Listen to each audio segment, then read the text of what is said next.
اب کیا قرآن کے اندر کہیں پر ایسی کوئی آیت موجود ہے کہ جس میں یہ واضح طور پہ اللہ نے فرمایا ہو کہ ہاں نبیوں کا کوئی وارث نہیں ہوتا؟ یا یہ جو مشہور ہے اس کے خلاف ہی کچھ قرآن میں ہے؟ تو آئیے ہم قرآن سے جان لیتے ہیں، اس کے بعد تو پھر اگر کوئی بحث کرتا ہے تو کرتا رہے، قرآن سے دلیل سب سے مضبوط ہوتی ہے۔ ٹھیک ہے، دیکھیں قرآن میں نبیوں کے وارث ہے یا نہیں ابھی پتہ چل جائے گا، اگر نہیں ہے تب بھی اور ہے تب بھی۔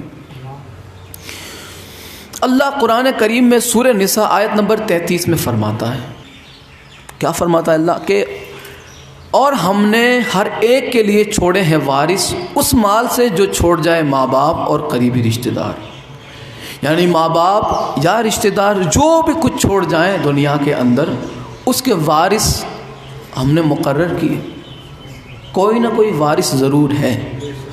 یہاں پہ لفظ کل ہے، کل سمجھتے ہیں سب۔ حضرت آدم علیہ السلام ظاہری دنیا کے پہلے بشر سے لے کے آخری تک کہ ہم نے سب کے لیے کوئی نہ کوئی وراثت رکھی۔ ماں باپ اگر کچھ چھوڑ جائیں یا رشتہ دار کچھ چھوڑ جائیں تو ان کے وارث ہیں، ان کے وراثت ہے۔ تو کیا یہاں پہ کوئی ایسا لفظ موجود ہے کہ جس میں اللہ نے فرمایا ہو کہ یہاں کل میں صرف بشر ہیں جو عام انسان امتی ہے، نبیوں کا اس میں کوئی ذکر نہیں؟ ایسا ہے یہاں پہ کچھ نہیں؟ پتہ چلا کہ اس کل میں انبیاء بھی موجود ہیں۔ اب آئیں اگلی آیت میں کیا اللہ فرماتا ہے۔ سورہ بقرہ کی آیت نمبر 180 میں اللہ فرماتا ہے کتب علیکم اذا حضر احدکم الموت ترک خیرا الوصیۃ للوالدین والاقربین بالمعروف حقا علی المتقین۔ اب دیکھیں یہاں بھی اللہ کیا فرماتا ہے کہ فرض کیا گیا ہے تم پر کہ جب تم میں سے کسی کی موت آ جائے تو وہ کچھ مال چھوڑے وصیت کر کے اپنی والدین کے لیے اور قریبی رشتہ داروں کے لیے، اور انصاف کے ساتھ، اور ایسا کرنا حق ہے متقین کا۔ اللہ نے فرمایا کہ جو متقین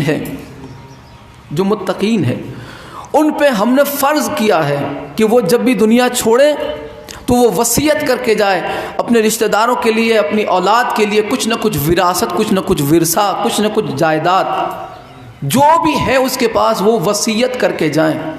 اب یہ کس پہ فرض ہے؟ متقیوں کے۔ کس پہ فرض ہے؟ پرہیزگار۔ اب کائنات میں رسول اللہ سے بڑا پرہیزگار دکھائیں، کائنات میں رسول اللہ سے بڑا کوئی متقی دکھائیں۔ یہاں پہ اللہ فرماتا ہے کہ میں نے متقیوں پہ فرض کیا ہے کہ وہ جب بھی دنیا چھوڑیں، دنیا سے جائیں تو وہ وصیت کر کے جائے اپنی اولاد یا رشتہ داروں کے لیے وراثت کے معاملے میں وصیت کرے۔ اور کیا لگتا ہے کہ رسول اللہ صلی اللہ علیہ وآلہ وسلم یہ آیت امت کو سنا رہے ہیں اور آپ نعوذ باللہ اپنی اولاد کے لیے کچھ بھی وصیت کر کے نہیں جاتے؟ یعنی کہ اب یہ تو نعوذ باللہ رسول اللہ کی سیرت پہ آپ تو دھبا لگانے والی باتیں کر رہے ہیں۔ رسول اللہ خود تو امت کو جو ہے فرمان خدا سنا رہے ہیں، خود تو امت کو یہ سبق دے رہے ہیں کہ جاؤ دنیا چھوڑ کر تو پہلے وصیت کچھ کر کے جاؤ، کچھ ورثہ چھوڑو اپنی اولاد کے لیے، رشتہ داروں کے لیے۔ اور آپ نعوذ باللہ رسول اللہ کوئی ورثہ اپنی اولاد کے لیے نہیں چھوڑے۔ کتنی بڑی تہمت ہے یہ رسول اللہ پہ۔ تو ایسا تو عقیدہ آپ کا ہو سکتا ہے کہ آپ ناطق قرآن کو، قرآن سنانے والے کو، بلکہ قرآن لانے والے کو، جس نے ہم تک پہنچایا، قرآن پہنچانے والے پہ آپ تو تہمت لگا رہے ہیں۔ اللہ تو فرماتا ہے کہ متقیوں پہ ہم نے فرض کیا ہے کہ وہ اپنی آل اولاد کے لیے، اپنے رشتہ داروں کے لیے کچھ نہ کچھ وراثت چھوڑ کے جائیں اور وصیت کریں۔ تو اب یہاں پہ کوئی ایسی چیز آپ کو نظر آئے کہ جس میں اللہ نے یہ بھی فرمایا ہو کہ ہاں اس سے مراد انبیاء نہیں؟ کیا انبیاء کی اولاد نہیں ہے؟ کیا انبیاء کے پاس کبھی کوئی جائیداد نہیں آئی، کوئی مال نہیں آیا؟ کیا انہوں نے کبھی کسی کو وراثت نہیں دی؟ ابھی پتہ چل جائے گا وراثت تھی یا نہیں تھی انبیاء کی۔ چلو یہ تو عام بات ہو گئی، کل کے لیے بات ہو گئی۔ اب یہاں پہ اگلی آیت جو ہیں، جو میں آپ کی خدمت میں پیش کرنا چاہتا ہوں، بالکل واضح پتہ چل جائے گا کہ انبیاء کے وارث ہوتے ہیں یا نہیں ہوتے، بالکل واضح آپ کو پتہ چل جائے گا۔ دیکھیں جب یہ آیت نازل ہوئی وَوَرِثَ سُلَيْمَانُ دَاوُودَ وَقَالَ يَا أَيُّهَا النَّاسُ عُلِّمْنَا مَنطِقَ الطَّيْرِ وَأُوتِينَا مِن كُلِّ شَيْءٍ إِنَّ هَذَا لَهُوَ الْفَضْلُ الْمُبِينُ۔ تفسیر در منصور کے اندر اس کی تفسیر میں لکھا ہے جلال الدین سیوطی نے، کیا لکھا ہے کہ اور جانشین بنے سلیمان داؤد کے، یہاں پہ بالکل آیت کا ترجمہ میں پہلے پڑھ رہا ہوں، وَوَرِثَ سُلَيْمَانُ داؤد، کہ اور جانشین بنے حضرت سلیمان اپنے والد حضرت داؤد علیہ السلام کے وارث بنے، کہ علم کے وارث بنے یا دولت کے وارث بنے، کس کے وارث بنے؟ تو اب یہ تو تفسیر سے پتہ چلے گا نا، یہ تو اللہ نے واضح اتنا فرما دیا کہ حضرت سلیمان جو ہے حضرت داؤد اپنے والد کے وارث بنے، وارث بنے۔ اب کس چیز کے وارث بنے؟ تو اب یہاں پہ ہم اس کی تفسیر دیکھتے ہیں جلال الدین سیوطی نے کیا لکھا۔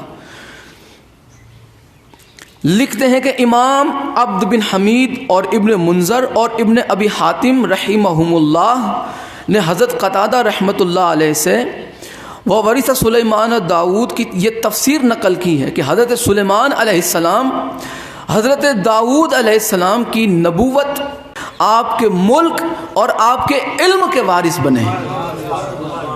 ملک یعنی وہ ملکیت جو حضرت داؤد علیہ السلام کی تھی، وہ سلطنت اور وہ جو بادشاہت ہے نا حضرت سلیمان علیہ السلام کی، وہ آپ کو وراثت میں اپنے والد محترم حضرت داؤد علیہ السلام کی وراثت میں آپ کو وہ سلطنت ملی جس کا ذکر اللہ نے قرآن کریم میں کیا کہ آپ جیسی سلطنت بادشاہت آپ سے پہلے نہ کسی کی تھی، نہ آپ کے بعد کسی نے ایسی بادشاہت کی۔ ظاہری طور پہ کوئی آپ سے بڑا بادشاہ نہ گزرا تھا نہ گزرے گا، اتنی بڑی سلطنت تھی آپ کی، اور ایسی بادشاہت کی آپ نے، اور ایسی شان و شوکت سے آپ رہے۔ تو یہ سلطنت، یہ جائیداد، یہ ملکیت، یہ ملک آپ کو کس سے ملا؟ اپنے والد حضرت داؤد علیہ السلام سے۔ پتہ چلا قرآن میں نبیوں کے وارث موجود ہیں۔